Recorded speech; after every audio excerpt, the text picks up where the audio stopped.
महात्मा उपासक डॉक्टर सोहनराज तातेड़ पुनरुत्थान और आत्मविज्ञान के बाद अब ला रहे हैं सनातन सत्य, जैसी दृष्टि वैसी सृष्टि, कुदरत, कुदरती रचना एवं कुदरत के कानून से शाश्वत सुख की प्राप्ति। लॉग इन करें www.drsohanrajtater.com, YouTube channel doctor Sohanraj Tated, play store से डाउनलोड करें mobile app doctor Sohanraj Tated. ओम शांति प्रभो, जय शांति प्रभो। पार्श्वनाथ महावीर प्रभो। ओम शांति प्रभो, जय शांति प्रभो। पार्श्वनाथ महावीर प्रभो। ओम शांति प्रभो, जय शांति प्रभो। पार्श्वनाथ महावीर प्रभो। शांति प्रभो, जय शांति प्रभो। पार्श्वनाथ महावीर प्रभो। भाइयों बहनों, मातृशक्ति को नमन।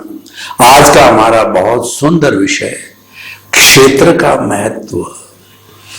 हमारा सनातन सत्य कार्यक्रम कुदरत, कुदरती रचना और कुदरत के कानून पर आधारित है। सनातन सत्य का अर्थ सत्य, ultimate reality of this Cosmos, universal truth.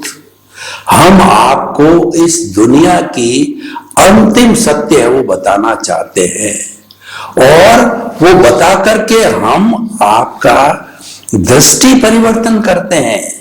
आपकी रॉन्ग बिलीफ समाप्त करके आपको राइट बिलीफ देते हैं, आपको सम्यक दर्शन की प्राप्ति करते हैं, आपकी दिशा बदलते हैं। उसका नाम है विज्ञान। और हम ये क्यों करना चाहते हैं? उसका कारण यह है कि हम आपको शाश्वत सुख की नींव लगाना चाहते हैं, ताकि स्नेह स्नेह आने वाले जन्मों में आप शाश्वत सुख को प्राप्त करो। हमारा सनातन सत्य कार्यक्रम न तो कोई जादू है, न कोई टोना है, न कोई तंत्र है, न कोई मंत्र है, और न हम किसी ईश्वर, संप्रदाय, फॉर्मेट और जो है वो किसी भी गुरु शिष्य परंपरा, किसी भी संस्था से संबंध नहीं। हमारा केवल संबंध कुदरत से है, और कुदरत के ऊपर कोई है नहीं है। कुदरत के ऊपर कोई हो तो आप हमें बतावें, ताकि हमें भी ध्यान रहे। कुदरत सबकी मां है। कुदरत 84 योनि के असंख्य अनंत प्राणियों का जन्म देती है, पालती है, पोसती है, और मन वचन काया की सारी वो क्रियाएं, जीव कर्म जो है अपने इसी कुदरत के अधीन भोगते और कुदरत में ही विलीन हो जाते हैं। तो इसीलिए हमारा ये विषय है कुदरत पर आधारित है। और कुदरत क्या कहती है कि मैं द्रव्य क्षेत्र काल भाव के आधार पर काम करती हूं। काल, स्वभाव, कर्म, पुरुषार्थ और नियति के सिद्धांत या इन सहयोगियों की सहायता से काम करता हूं। द्रव्य क्षेत्र काल भाव कैसे, मैं आपको बताऊं कि आपको एक्स नाम के व्यक्ति से किसी गांव में आपको आप सोहन हो, और मोहन से, मोहन को जयपुर में आपको मिलना है। तो आप देखिए कि जिससे मिलना है मोहन, वो तो हो गया द्रव्य। क्षेत्र काल का मतलब जो समय आपने निर्धारित किया है कि इतने 11 बजे हम मिलेंगे, वो द्रव्य क्षेत्र काल। और भाव का मतलब चिंतन, आपने बातचीत की उससे, आपका चिंतन आया कि मैं आपसे मिलकर के बातचीत करना चाहता हूं, तो वह हो गया भाव। और एक भाव और होता है, वो भाव तो हमारे व्यक्तिगत जैसे जैसे भाव होते हैं वैसे कोजल बॉडी बनती है, उसी के अनुरूप ही हमको अगला आयुष्य कर्म वो अलग है। तो ये जो पंच समवाय है वो द्रव्य क्षेत्र काल भाव और भव है। तो हम इन चारों की बातचीत करते हैं। तो आप यहां से जोधपुर से जयपुर के लिए रवाना हो गए और आप 11 बजे वहां पहुंच गए। तो अब देखिए कि द्रव्य का अर्थ हो गया है कि मोहन द्रव्य हो गया। का मतलब जयपुर जहां उसका मकान है, जहां मिलना तय हुआ, और काल 11 बजे करेक्ट आप पहुंच गए, और भाव मिलने का दोनों का प्रॉमिस, दोनों का टाइम फिक्सिंग वो भाव हो गया, वो तो था ही। परंतु 11 बजे मोहन को कोई काम हो गया जरूरी और वो वहां नहीं मिला। तो अब देखिए कुदरत क्या कहती है, अभी आपका समय आया नहीं, आपका उदय प्रारब्ध अभी संपन्न नहीं हो रहा है, मैं क्या करूं। आपका जो है वो द्रव्य नहीं है, द्रव्य को यहां होना चाहिए था, क्योंकि उपादान के अनुरूप आपने सारा द्रव्य क्षेत्र काल भाव और भौत आप अपने उपादान के अनुसार, आप अपने पुरुषार्थ के अनुसार तय कर। मैं तो खाली निमित्त जुटाती हूं। अब देखिए उससे बात करी, भाई हम तो तुम्हारे यहां 11 बजे कहा था, जयपुर तुम्हारे ऑफिस में पहुंच गया हूं मैं।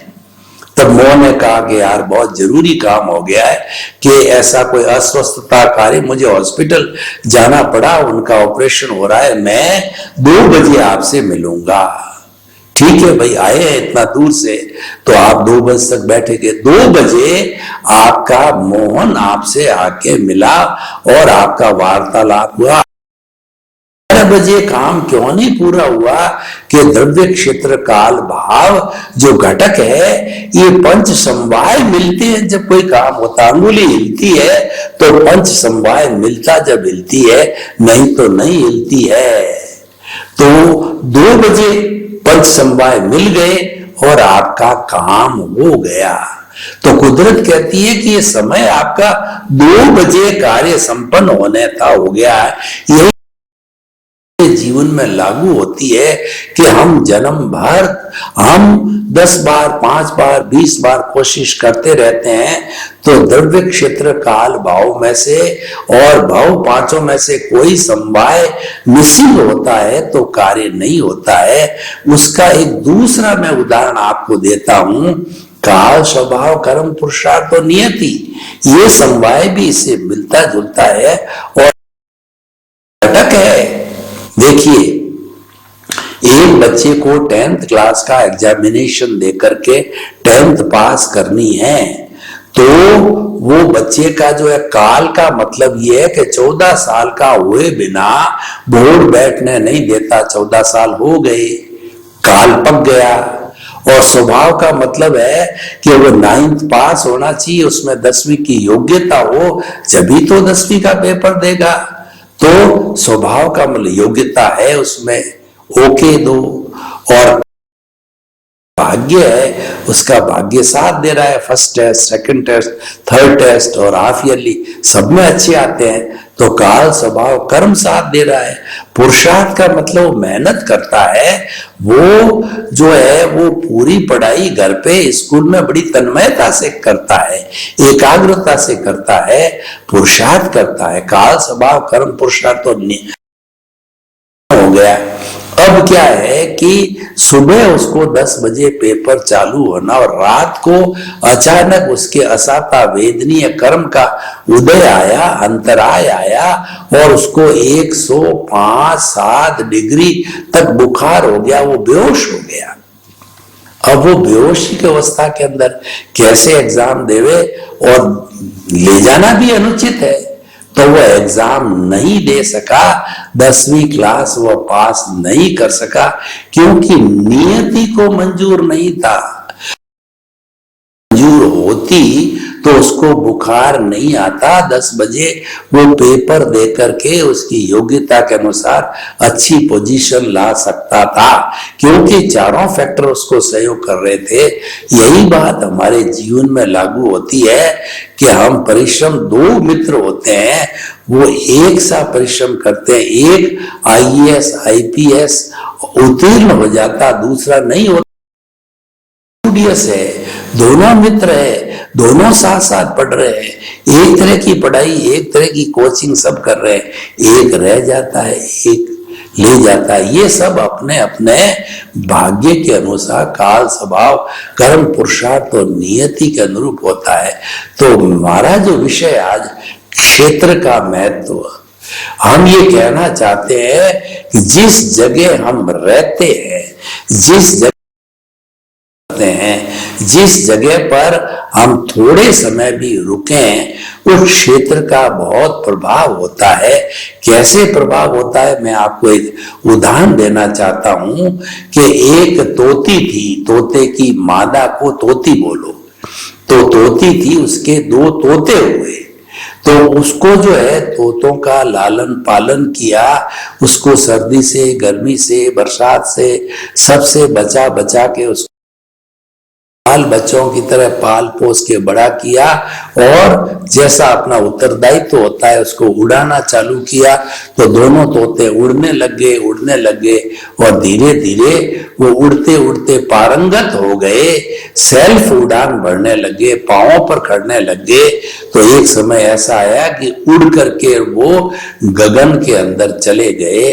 और अब आगमकार कहते हैं, हमारे पे भी लागू होता है कि बाल बच्चों को जब हम खड़ा करते हैं तो आगमकार कहते हैं, तोते उस तोती से कभी जीवन में मिलते या नहीं मिलते हैं, तो हमारे पे भी लागू होता है। जब बच्चा पैरों पर फुल खड़ा हो जावे तो हमें इंटरफियर नहीं करना, उसको मित्र समझो और उसको अपने हिसाब से काम करते रहो। और जब तक आप जो है वह कहना चाहिए 60 वर्ष के भी हो जाते हो, आपको वानप्रस्थ ले लेना चाहिए, पंचायती नहीं करनी चाहिए, बच्चों के अंदर इंटरफेरेंस नहीं करना चाहिए, अपनी बुद्धि से काम करने दो। तभी ब्रह्मचर्य आश्रम 50 साल तक, वानप्रस्थ आश्रम 75 वर्ष तक, और संन्यास आश्रम 100 वर्ष तक जो है हमारी भारतीय संस्कृति में बताए गए हैं। तो भाई और बहनों, अब देखिए, अब क्या है कि एक तोता भाग्य के अनुरूप जो है, एक को जो सन्यासी की जो है कहना चाहिए जो झोंपड़ी थी, आश्रम था, वहां चला गया। सन्यासी ने देखा बहुत सुंदर तोता है, पिंजरे में रख दिया और वो उसका पाठ चलता था। इसको भी जो है वो ऋषि महोदय ने कहा कि बोलो राम राम, बोलो वेलकम, बोलो आइए, सुस्वागतम सुस्वागतम, सत्संग प्रारंभ हो रही है, आप आ जाइए, सब इकट्ठे हो जाइए, सत्संग, गुरुजी सत्संग करा रहे, ऐसा बोलने लगा, सबको प्रिय लगने लग गया। अब दूसरा जो तोता अपने दुर्भाग्य से जो है एक डाकू के जो है कहना चाहिए झोंपड़ी में चला गया। डाकू ने उसको पिंजरे में बंद कर दिया। अब डाकू के यहाँ हर समय आवाज चलती रही, मारो, पीटो, लूटो, कूटो, इसको, इसकी टांग तोड़ दो और इसका मर्डर कर दो, इसका धन लूट लो। तो ऐसी आवाज, वो जो है उसको भी ट्रेनिंग मिल गई, वह भी तो कूटो, पीटो, मारो, लूटो, यही बोलता रहता। ये प्रभाव किसका हुआ? ये क्षेत्र का प्रभाव हुआ। वो डाकू की झोंपड़ी थी, वो ऋषि महोदय की झोंपड़ी थी। आप कई बार क्या देखते हैं कि एक ऋषि, महात्मा, साधु, सन्यासी किसी स्थान पर बैठे होते हैं और अकेले आपको उनके दर्शन, उनका सानिध्य लेने का मौका मिलता है कि उनके पास बैठने से आपको बहुत आनंद, खुशी, नीरवता, सुकून महसूस होता है।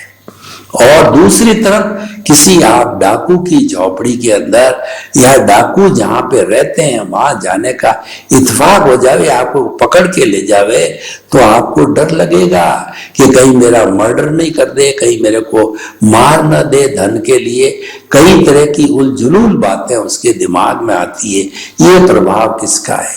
ये क्षेत्र कि जिस क्षेत्र के अंदर महापुरुष विराजते हैं। भगवान महावीर जो है उन्होंने विचरण किया था बिहार के अंदर, समेत शिखर जी उसके आसपास के वैशाली वगैरह एरिया में, तो कई वर्षों तक वो क्षेत्र पवित्र रहा। और आज भी भगवान महावीर ने जो प्रवचन दिए थे वो वहां पर आज भी जो है इधर उधर घूम रहे हैं, कहीं गए नहीं हैं, तो क्षेत्र के ऊपर प्रभाव होता है। तो इग्नोर नहीं कर सकते हैं। ये बिल्कुल सही बात है कि परमाणुओं का अपना प्रभाव होता है। शुभ अशुभ जो परमाणु जो बिखेरे जाते हैं मन से चिंतन करके, वचन के द्वारा बोल करके, उपदेश दे करके, और काया के जो हमारे अच्छे परमाणु हैं जहां बिखेरे जाते हैं वो अवश्य डालते हैं। इस बात को नकारा नहीं जा सकता है। तो हम आपको ये कहना चाहते हैं कि क्षेत्र का हमारे जीवन पे बहुत प्रभाव होता है।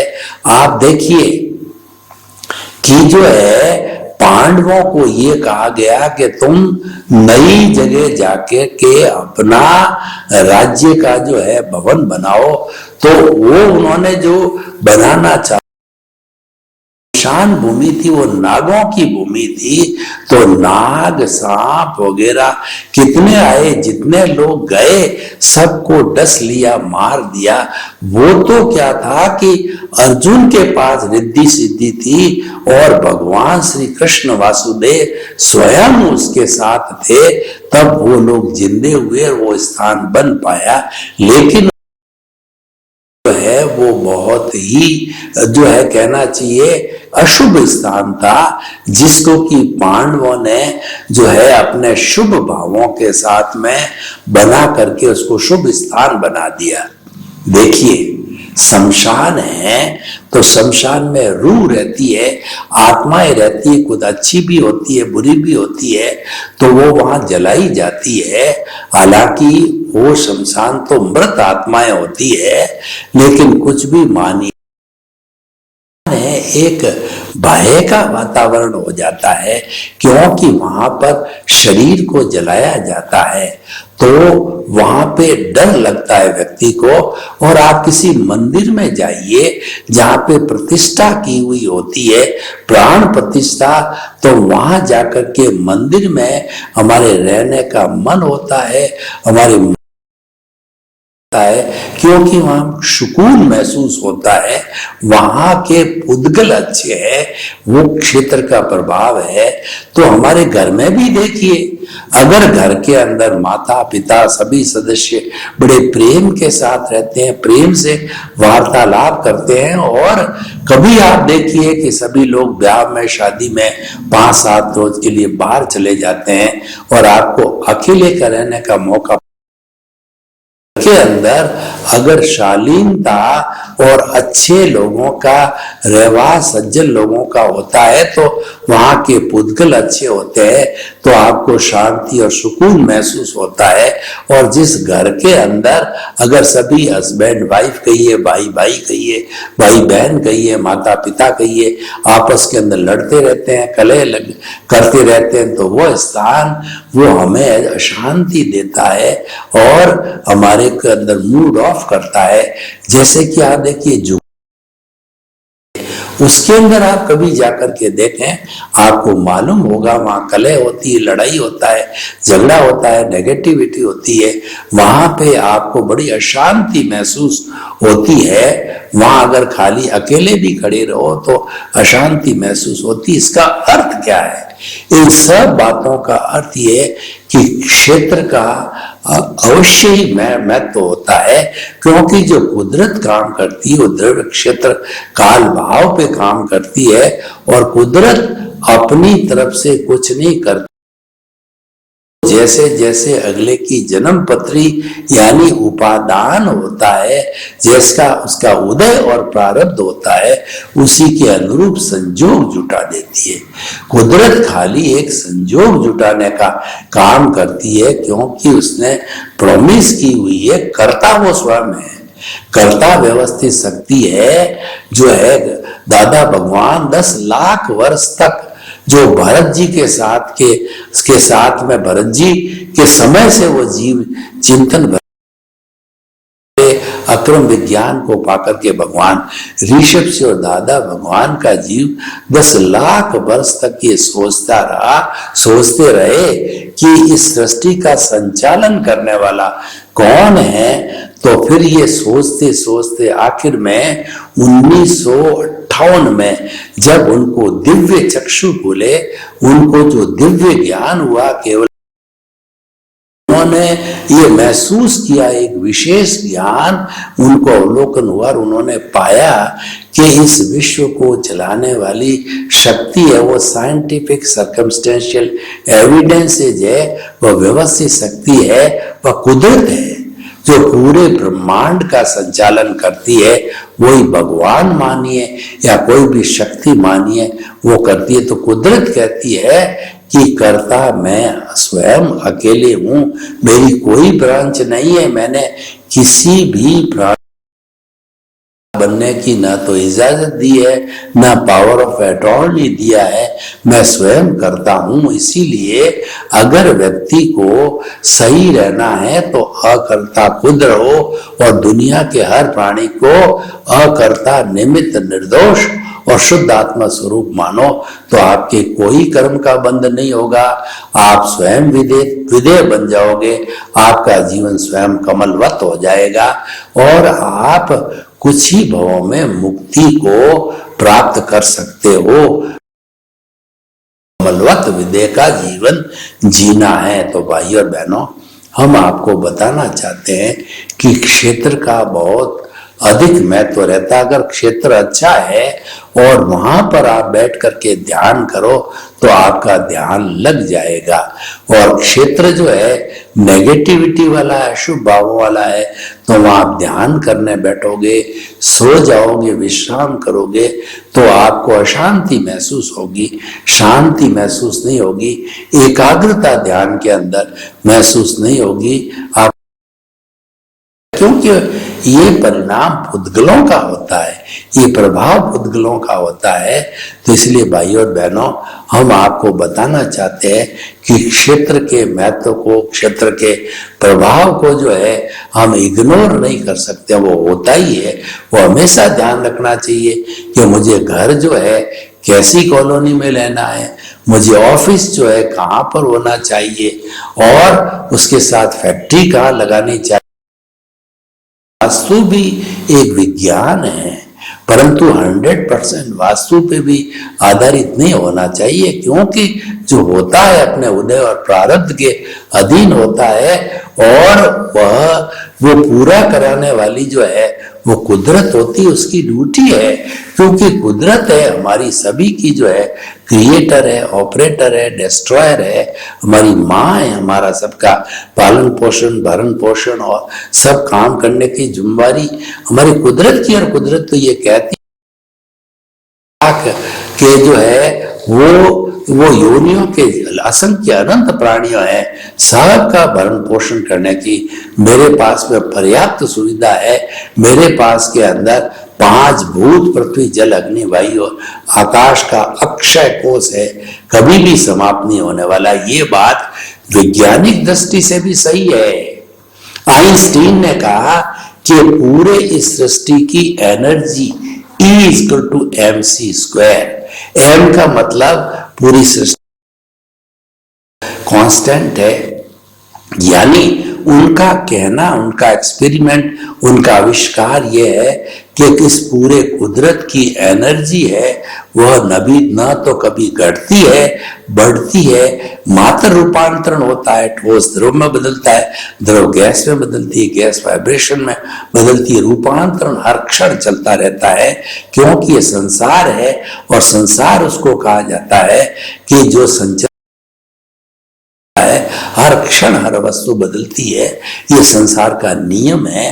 तो इसलिए भाई और बहनों, हम आपको बताना चाहते हैं कि ये सब बातें सही है, इसके अंदर ऐसा नहीं है कि कपोल कल्पित है, ये बातें सही बनाई गई है। और क्षेत्र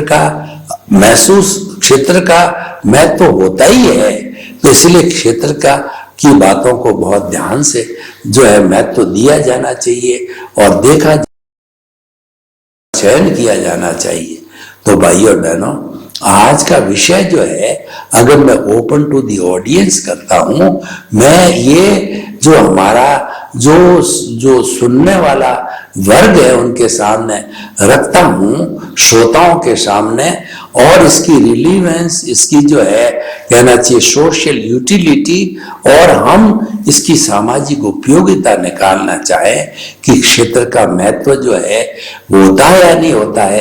तो मैं सबकी जो चाहता हूं कि क्षेत्र का महत्व 100% होता है। एक क्षेत्र अच्छा होता है तो काम फटाफट हो जाता है और हम सुकून और शांति महसूस करते हैं। एक क्षेत्र ऐसा होता है जहां पर जो है दुष्ट आत्माएं पहले रह चुकी है, निवास कर चुकी है, तो क्षेत्र हमको तंग करता है और हमको परेशानी में डालता है। ऐसा क्षेत्र हमें छोड़ना भी पड़ता है कई बार। तो इसीलिए हम ये कहना चाहते हैं कि कभी भूलना नहीं चाहिए और हमें ये कोशिश करनी चाहिए, अच्छा क्षेत्र मतलब अच्छे लोग, सज्जन लोगों की संगति में रहना चाहिए, क्योंकि संगति का प्रभाव क्षेत्र के प्रभाव के समान ही होता है। और कहा भी क्या है, man is known by the company he keeps. व्यक्ति जैसी कंपनी संगति अनुसार पहचाना जाता है। हर एक चीज का मोल होता है, कपड़े पहनने का भी मोल होता है। उसके लिए कहा गया कि अपीयरेंस शोज द मैन। कपड़ों के दिखाए से व्यक्ति की पर्सनालिटी, व्यक्तित्व तो मालूम होता है। तो इसीलिए क्षेत्र का महत्व अवश्य होता है और हमें हमेशा जो है अच्छे क्षेत्र, अच्छे लोग, अच्छे चिंतन के हिसाब से कार्य करना चाहिए, क्योंकि हमको कुल मिलाकर के अच्छा बनना है। अच्छे बनने के अच्छे होना चाहिए। जैसे साधन होते हैं वैसे साध्य होते हैं। अगर हमारे साधन अशुद्ध है तो साध्य भी अशुद्ध होगा, और अगर साध्य अशुद्ध है और साधन शुद्ध है तो भी हमारा सफलता नहीं मिलेगी। दोनों शुद्ध चाहिए। शुद्ध साध्य के लिए शुद्ध साधनों की आवश्यकता है। इसका मतलब हमें अगर तरक्की करनी है तो हमारे क्षेत्र का चयन है, ये भूलना नहीं चाहिए। हमें ये भी जो दिमाग में रख का चयन करना चाहिए। आपको कहीं भवन बनाना है तो आपको पूरी जिंदगी नहीं, आने वाली पीढ़ियां भी सैकड़ों वर्षों तक उस भवन में रहेगी। तो आपको जांच पड़ताल करनी चाहिए कि ये क्षेत्र जो है वो अच्छा है कि नहीं, यहाँ पर पवित्र आत्माएं, सज्जन लोग रह चुके हैं कि नहीं, उसकी टेस्ट करके आसपास पड़ोस से पता। ये पड़ोस अच्छा क्यों लिया जाता है? क्योंकि पड़ोसी अच्छा है, इसका मतलब क्षेत्र अच्छा है। ये हमेशा कहा जाता है कि जो पड़ोसी होता है भाई से बढ़ के होता है। भाई 1 किलोमीटर दूर रहता है और कोई आपके ऐसी इमरजेंसी आ जावे घर में, हाथों हाथ हॉस्पिटल जाना पड़े, घर में कोई चोरी हो जावे, गमी हो जावे, तो तुरंत आपके कौन काम आता है? पड़ोसी काम आता है। इसलिए पड़ोसी भाई से बढ़कर होता है। इसका अर्थ क्या हो गया कि वो अच्छा पड़ोसी मिला और अच्छा काम क्या था। कहीं कहीं पर क्षेत्र खराब होते हैं, ऐसे खुलूस पड़ोसी मिल जाते हैं कि हमको तंग करते हैं, परेशान करते हैं, हर बात में छोटी मोटी बातों में टोकते हैं, लड़ाई करते हैं, झगड़े करते हैं, क्योंकि उनका जो है ऐसा ही व्यवहार, ऐसे ही संस्कार होते हैं। तो भाई और बहनों, हम आपको आध्यात्मिक दृष्टि से, व्यवहार दृष्टि से दोनों बताना चाहते हैं। जो अध्यात्म जगत है वह भी अगर हम सज्जन लोगों से, बड़े आचार्यों से, अच्छे सुलझे हुए शादियों से, ऋषि मुनियों से, साधकों के संपर्क में बैठते हैं तो हमको अच्छी अच्छी बातें, अच्छे अच्छे संस्कार मिलते हैं और हमारा जीवन अच्छा होता है। तभी हम कहते हैं कि बच्चों को अच्छे संस्कार देना चाहिए। ये संस्कार अच्छे क्षेत्र, अच्छे लोगों से और जो अच्छी बातों से आता है, ये सारी बातें अच्छे क्षेत्र के अंतर्गत आती है। तो सर्वे भवन्तु सुखिनः, सर्वे सन्तु निरामया, शांति मिले, सुख मिले, अच्छे संस्कार मिले, सुकून मिले, अच्छा क्षेत्र मिले, हम आपके प्रति मंगल भावना करते हैं। ओम शांति, ओम शांति, ओम शांति। महात्मा उपासक डॉक्टर सोहनराज तातेड़ पुनरुत्थान और आत्मविज्ञान के बाद अब ला रहे हैं सनातन सत्य, जैसी दृष्टि वैसी सृष्टि, कुदरत, कुदरती रचना एवं कुदरत के कानून से शाश्वत सुख की प्राप्ति। लॉग इन करें www.drsohanrajtated.com, YouTube channel doctor Sohanraj Tated, play store से डाउनलोड करें mobile app doctor Sohanraj Tated.